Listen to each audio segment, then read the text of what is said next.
Pour faire face à la menace djihadiste dans le pays, le Togo a décrété le 13 juin l'état d'urgence sécuritaire dans la région des Savanes, dans l'extrême nord.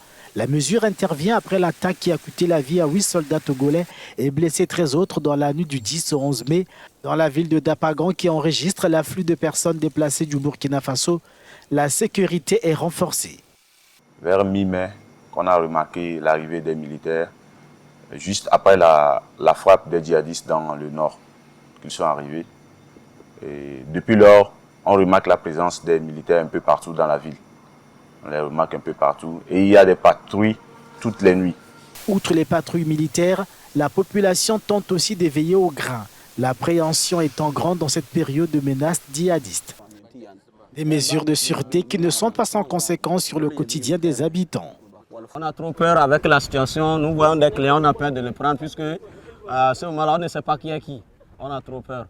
On peut, le matin comme ça, on peut sortir. Avant, quand il y avait la sécurité, avant on peut sortir, on peut travailler au moins 5 000 à 6 000. Mais aujourd'hui, avec l'insécurité, vraiment, ça ne va pas.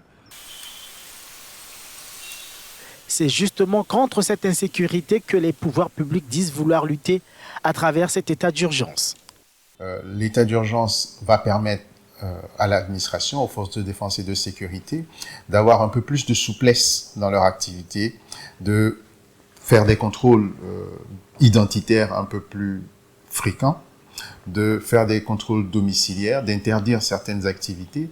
Et on le sait, l'état d'urgence sécuritaire va entraîner un fléchissement des libertés individuelles et collectives.